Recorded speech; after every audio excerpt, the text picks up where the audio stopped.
As usual. Um, you name it.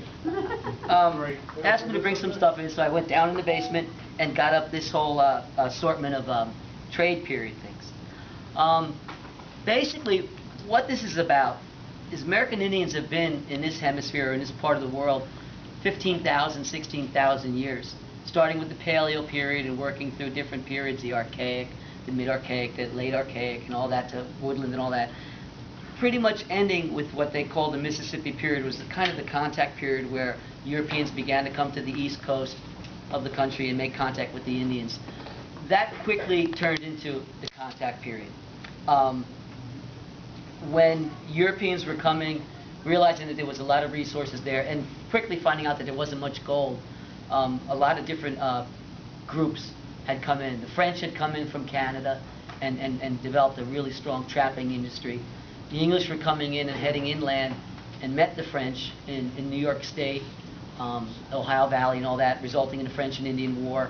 The Spanish were coming up from the south. And each group that made contact with the Indians had found one way or another to I guess, initially razzle-dazzle the Indians with things that they had so they can get things that the Indians had, furs, whatever else. Some of the earliest things that were traded with the Indians were beads. I mean, they were very rich, very showy, very impressive. Indians didn't have glass. No Indian culture, basically, in North America had developed glass or much metals at all, in any case. There was a copper industry in Michigan, but it was basically raw copper that they pounded out into blades and things like that. So they didn't have these. They didn't have this metal. They didn't have these kind of things. They didn't have a chemistry. They didn't have anything like gunpowder or anything like that. So anything that the Europeans were able to trade with them was a big deal to them.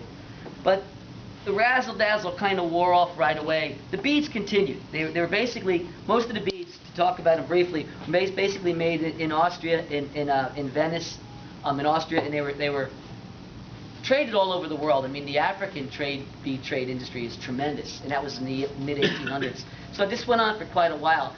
But the thrill of the beads kind of wore off, and Indians began to want the better things. They wanted metals, they wanted the pots, they wanted kettles, they wanted knives, and eventually guns. Interesting to note, too, that there was actually, as far as guns went, which is pretty much the way it's set up here, kind of goes through into the later stuff.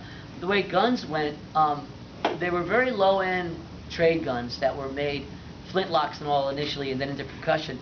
And they were made strictly for the Indian trade. They were kind of crappy. But there was an effort, a genuine effort by the traders, I guess whoever kind of planned this thing out, to get the Indians as many guns as possible. And someone might say, well, why would they do that? But these people quickly realized that these guys were deadly with bow and arrows. And in a matter of a minute, they could probably launch 25 arrows. A gun takes a minute to a minute and a half to prime and load and all that again. So they actually, it's some sort of a conspiratorial theory in the history circles that they actually really kind of tried to plan to do the Indians out of their bows and arrows because they were so deadly and accurate. They weren't good at far distances, but they were tremendous. So they were getting in bed, selling them crappy guns that they knew they wouldn't take care of them. As you can see, any ones that I have in my collection that came from Indians were very rusted, very broken, very damaged. They didn't have the resources to repair them. They used leather and things like that. So basically what we have here is a lot of the different trade beads. They're really, even by today's standards, they're exquisite, some of these. These beads here, these red beads are called white heart beads. They're a red kind of a, you can come up and take a look after. They're a red kind of a pomegranate color, and the center is white. So if you look them kind of closely, you can see sort of an iridescence to them. They're very pretty. There's melon seed beads that look like a melon. Some of the oldest beads, some of these blue ones here, are called padre beads. These are brought in by the Spanish. There's a couple of strings of them here. Now, these aren't found like this. You know, basically when they find beads, they're in an area where someone, you know, over maybe 100 or so years ago, they were lost or whatever, and then they're basically restrung. But there's different beads from different areas.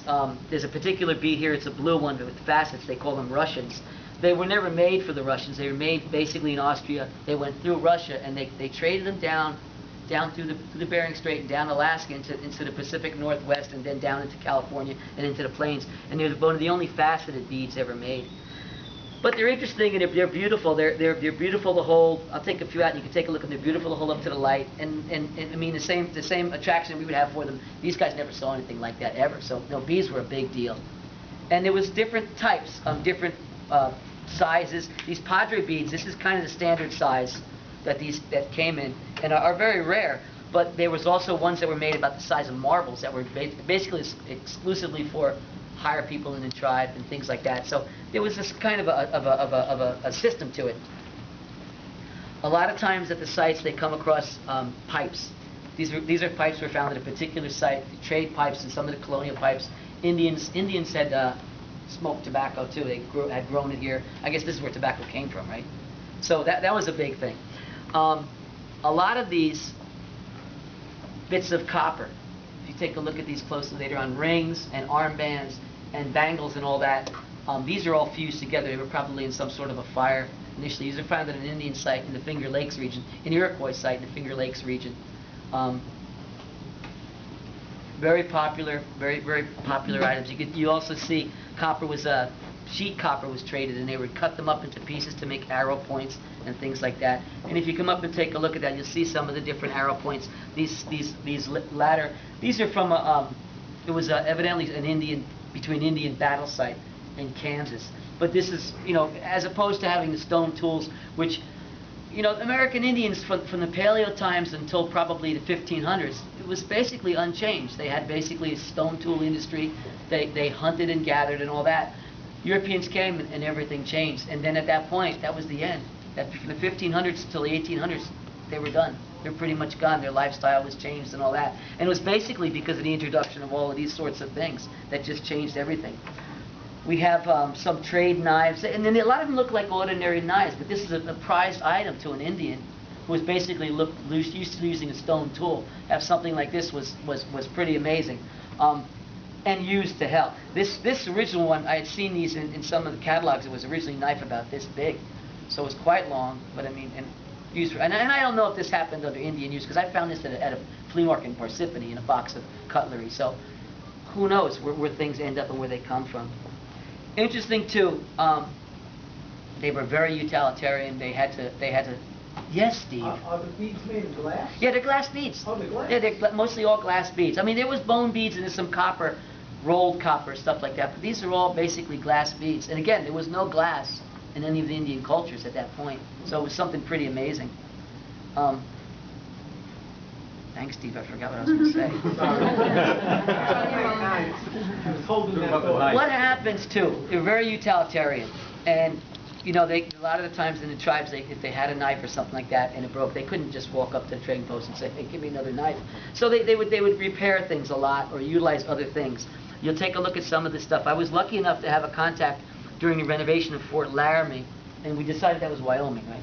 Fort Laramie. That when they were tearing up the floorboards to the fort, they were finding lots of Indian items under the floorboards, because it was actually used as a prison and things like that for a long time, and Indians lived in the fort. So a lot of these items, a couple of these knives and a couple of these blades, and one sort of a chopping device with some sort of hemp or something stuck in it and all that, were all found under the floorboards.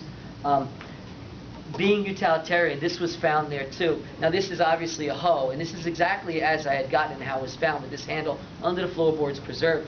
But this is actually, the blade to the hoe is a pounded out ladle of some sort. And you can take a look at it, you can see where it's been pounded over and folded and all that.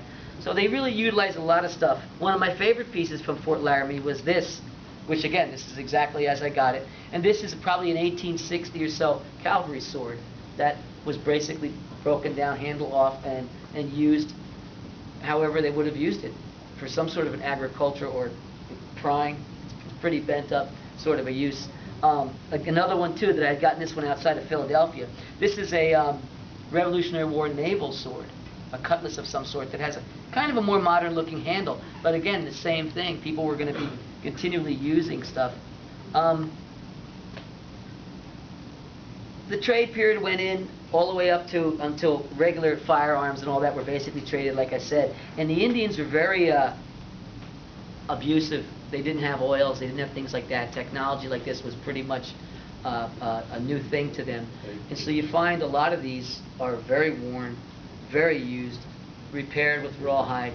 And this particular one is fascinating in that it has